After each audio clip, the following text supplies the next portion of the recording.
आरती ने कहा, एडवोकेट अंजलि बस्ती, मैं तुम्हारी शादी नहीं होने दूंगी। वेद ने कहा कि तुम्हारी माँ का भी हक है जिंदगी जीने का। तब आरती ने वेद को कुछ ऐसा कहा जिससे वेद को आरती पर बहुत ही गुस्सा आया। एडवोकेट अंजलि बस्ती सीरियल की डेली अपडेट जानने के लिए आप हमारे चैनल को सब्सक्राइब जरूर कर लें, लाइक शेयर कमेंट करें एंड प्लीज हाइप का बटन जरूर दबा दें। तो चलिए बिना किसी देरी के स्टार्टिंग करते हैं। जैसे कि आपने कल के एपिसोड में देखा, अभय सिंह गिन्नी और दामोदर मजूमदार के पास जाता है और कहता है कि बस्ती की जमीन मुझे दे दो। अभय सिंह दामोदर को कहता है, तुम अपने पास गिनी रख लो और मुझे जमीन देकर मुझे मेरी अंजलि दे दो। अभय सिंह कहता है, मैं आपसे वादा करता हूँ, अगर आपने मेरा साथ दिया तो मैं आपकी और गिन्नी की शादी में खुद खड़ा रहूंगा और गिन्नी का खुद अपने हाथों से कन्यादान करूंगा। इतिहास में शायद पहली बार होगा कि कोई अपनी एक्स का कन्यादान करेगा। दामोदर अपने हाथ से इशारा करता है। उसका बंदा अभय सिंह को बताता है। वो कहता है, ये कह रहे हैं 100 करोड़ में खरीदा है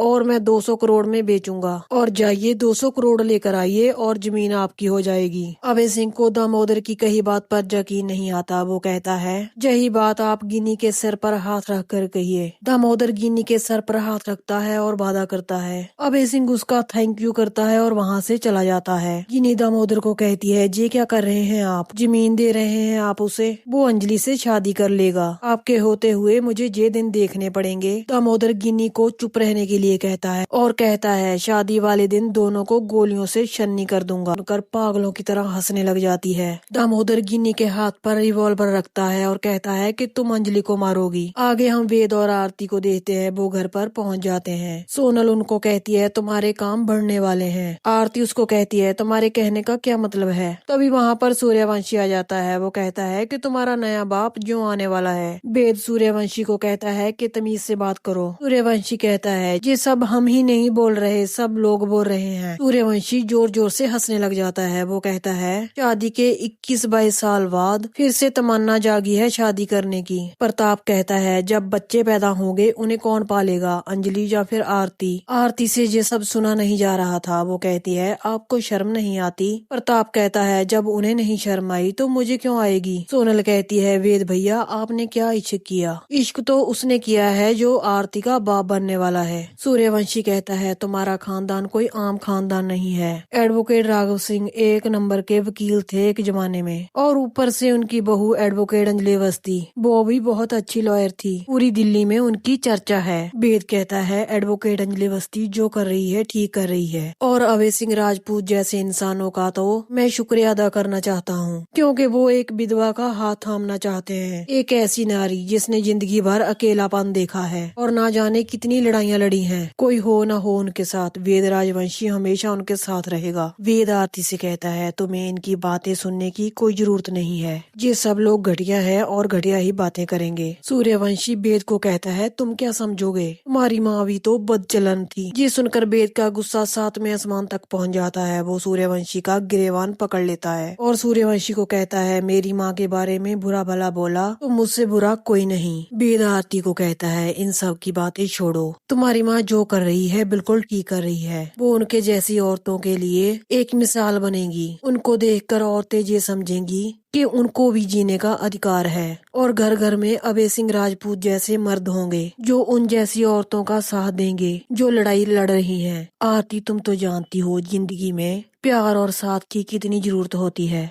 आरती कहती है, मैं अपनी माँ को कभी नहीं माफ करूंगी। ये शादी तो मैं कभी नहीं होने दूंगी। मेरी रगों में भी राजपूत खानदान का खून बह रहा है। आरती गुस्सा होकर वहाँ से चले जाती है और वेद भी उसके पीछे ही चला जाता है। सोनल कहती है, लगा दी ना आग। सूर्यवंशी कहता है, अगर बुझ भी गई तो क्या, पेट्रोल है मेरे पास। अभय और अंजलि की शादी में इतना पेट्रोल डालो कि वो रिश्ता खुद ब खुद जल जाए। दोस्तों, आगे बढ़ने से पहले मुझे हाइप दें और मुझे सपोर्ट करें। आगे हम देखते हैं, अंजलि अमन सिंह की यादों को नहीं भुला पा रही। वो अमन सिंह को याद करती है और रोने लग जाती है। तभी उसके पास पद्मा आती है और कहती है कि क्या सोच रही हैं वकील दीदी। अंजलि कहती है, पद्मा, मैं भी तुम्हें बहुत अच्छी तरह जानती हूँ और तुम भी मुझे बहुत अच्छी तरह जानती हो। मेरी जिंदगी में अमन सिंह जी को छोड़कर और किसी की जगह नहीं है। मेरी जिंदगी में वो प्यार, बहुत ही धीरे से चुपचाप आया था। कुछ दिनों तक मुझे आगोश में छुपा कर रखा, फिर जैसे वो चुपचाप आया था वैसे ही चुपचाप चला गया। आज वो आसमान का तारा बन गए हैं, पर आज मुझे फिर से नए रिश्ते में बांधा जा रहा है। फिर से मंगलसूत्र पहनना होगा, मांग में सिंदूर भरना होगा। वो सिंदूर मेरे लिए सुहाग नहीं, एक श्राप बन जाएगा पद्मा, और वो मंगलसूत्र मेरे गले का कांटा बनकर रह जाएगा।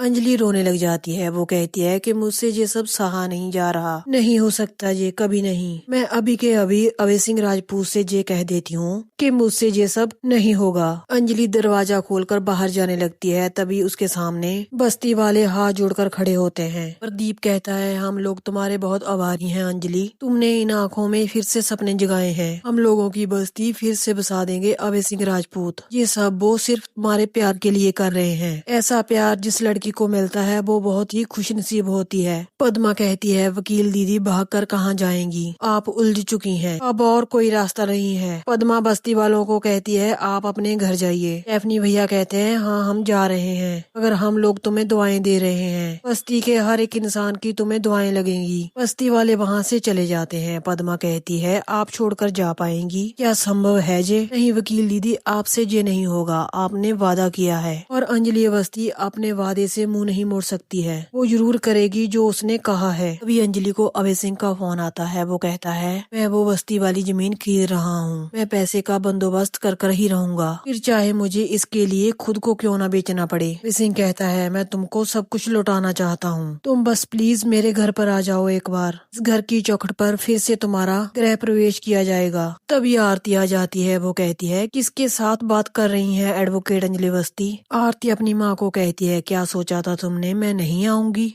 21 साल तक तुमको होश नहीं था, लेकिन जब होश आया तुम्हारे जहन में किसका चेहरा था? अभय सिंह राजपूत का या फिर अमन सिंह राजपूत का? और अब तुम अभय सिंह से शादी करने चली हो? हमारे जैसी घटिया औरत मैंने अपनी जिंदगी में कभी नहीं देखी। अंजलि ये सुनकर आरती को रोकती है और कहती है, ये सब क्या बोल रही हो तुम? आरती कहती है, ठीक कह रही हूँ मैं, ये सब प्यार है या फिर वासना, इसके लिए ये सब कुछ कर रही हो तुम। अंजलि आरती को कहती है, अपनी सीमा नारी को याद रखना तुम। आरती कहती है, किस अधिकार से बोल रही हो तुम? एक औरत के अधिकार से या फिर अभय सिंह की पत्नी के अधिकार से? दोनों में से कुछ भी हो, मगर सच बात तो ये है कि तुम घटिया काम कर रही हो। आरती कहती है, मैं तुमसे नफरत करती हूँ, और एक बात, ये शादी मैं कभी नहीं होने दूंगी। अभी वहाँ पर वेद आ जाता है। वो आरती को कहता है, मिल गई ठंडक तुमको? वेद कहता है, इनकी मांग देख रही हो, बिल्कुल सूनी पड़ी है। इनके जीवन में जैसा सूनापन है ऐसे ही मांग सूनी पड़ी है। वो समाज से क्या मांग रही हैं? थोड़ी खुशियाँ, थोड़ी जीवन।